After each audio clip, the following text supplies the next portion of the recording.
Assalamualaikum warahmatullahi wabarakatuh. Perkenalkan, nama saya Ayalisa Riztayani, NPM 101204440 dari kelas F1 Manajemen.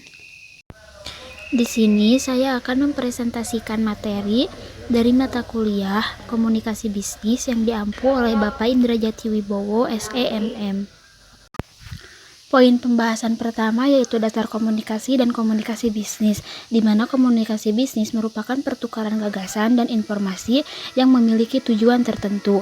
Komunikasi bisnis disajikan secara personal atau impersonal melalui simbol-simbol atau sinyal.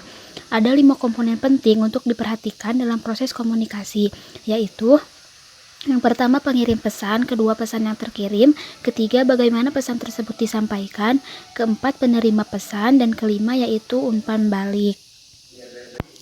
Poin selanjutnya yaitu bentuk-bentuk komunikasi bisnis, di mana pada bentuk-bentuk komunikasi bisnis ini memiliki 4 kategori utama atau gaya komunikasi, termasuk verbal, non-verbal, tertulis, dan visual.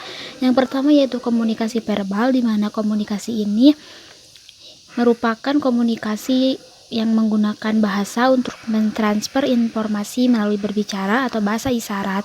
Ini adalah salah satu jenis yang paling umum, sering digunakan selama presentasi, konferensi video, dan panggilan telepon, rapat, dan percakapan satu lawan satu.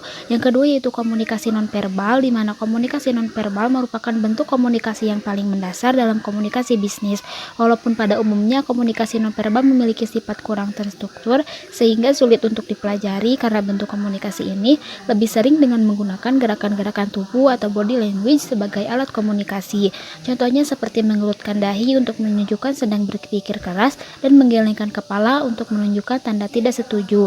Kemudian poin yang ketiga yaitu komunikasi tertulis, di mana komunikasi ini adalah tindakan menulis, mengetik, atau mencetak simbol seperti huruf dan angka untuk menyampaikan informasi. Hal ini membantu karena memberikan catatan informasi untuk referensi. Menulis biasanya digunakan untuk berbagai informasi melalui buku, pamflet, blog, surat, memo, dan lainnya.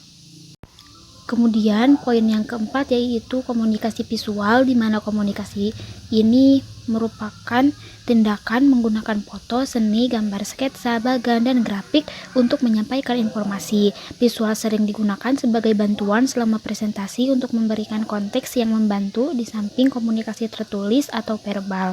Karena orang memiliki gaya belajar yang berbeda, komunikasi visual mungkin lebih membantu bagi beberapa orang untuk mengkonsumsi ide dan informasi. Poin pembahasan selanjutnya yaitu perencanaan pesan-pesan bisnis, di mana perencanaan pesan bisnis adalah proses komposisi penyusunan pesan bisnis. Proses itu sendiri terdiri dari perencanaan tujuan audiens, ide, saluran, pengorganisasian ide, membuat draft, rangkai kata atau kalimat atau paragraf, dan merevisi. Proses penyusunan pesan. Proses pertama pada penyusunan pesan yaitu perencanaan pesan. Secara rinci, tahap perencanaan tersebut meliputi penentuan tujuan, di mana kita harus memikirkan dahulu maksud dan tujuan komunikasi, kemudian analisis audiens.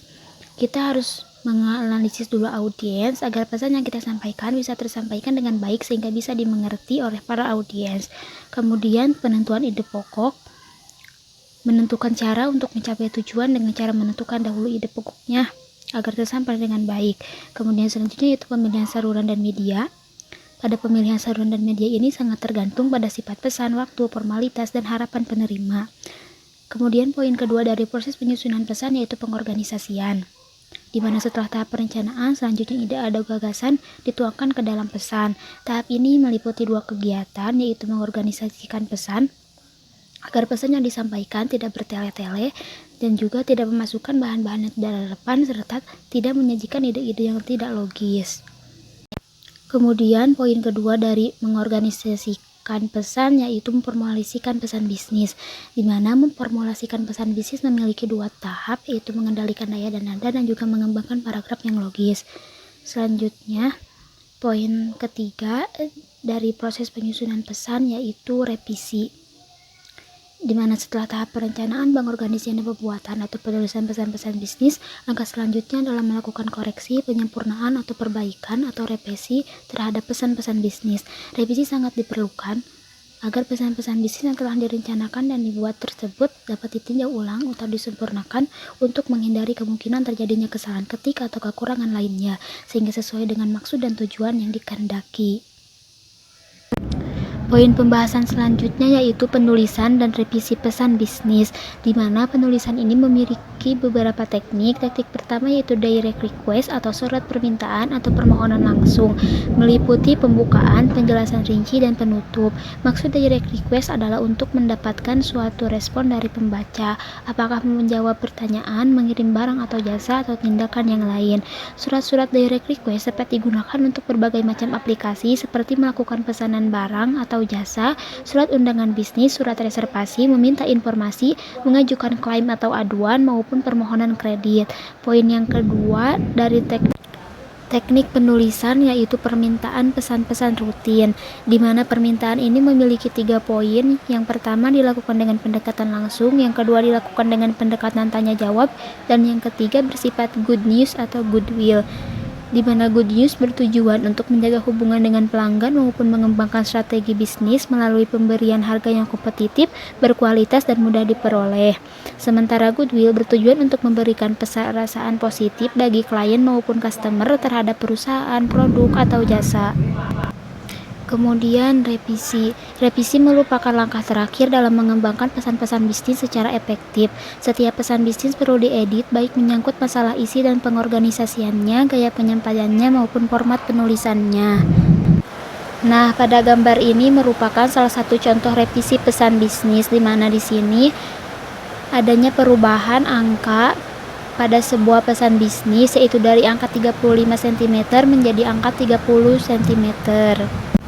Poin pembahasan selanjutnya yaitu penulisan pesan positif, pesan negatif, dan pesan persuasif, di mana pesan positif adalah suatu respon yang dilakukan oleh seorang komunikan yang menandakan dirinya mengerti dan mau membantu untuk bekerja sama dengan komunikator dalam suatu topik tertentu, di mana penulisan pesan positif ini memiliki beberapa langkah. Langkah pertama, mulailah dengan ide pokok, kedua, berikan detail dan penjelasan yang diperlukan, dan yang ketiga, akhiri dengan penutup yang sopan. Kemudian pada pesan negatif juga memiliki beberapa langkah, yaitu kita harus merencanakan pesan, menulis pesan, kemudian melengkapi pesan. Bukalah dengan penceritaan yang jelas mengenai berita buruk, berikan alasan-alasan dan tambahan informasi, dan tutuplah dengan sebuah pesan positif, di mana pesan negatif adalah tanggapan atau respon yang dilakukan oleh seorang komunikan dengan bentuk ungkapan tidak suka atau tidak mendukung dari apa saja yang disampaikan oleh para komunikator. Berikut ini merupakan contoh kalimat penyampaian pesan positif dan pesan negatif. Selanjutnya yaitu mengembangkan pesan-pesan persuasif, di mana kegiatan persuasif yang efektif mencakup 4 komponen penting, yaitu yang pertama menetapkan kredibilitas, yang kedua membuat kerangka argumentasi audiens, yang ketiga menghubungkan audiens dengan hal-hal logis, dan yang terakhir memperkuat posisi penulis atau penyampai pesan dengan penggunaan bahasa yang baik dan tepat. Mungkin itu yang dapat saya sampaikan. Mohon maaf apabila ada kesalahan, dikarenakan saya masih dalam tahap pembelajaran. Terima kasih. Wassalamualaikum warahmatullahi wabarakatuh.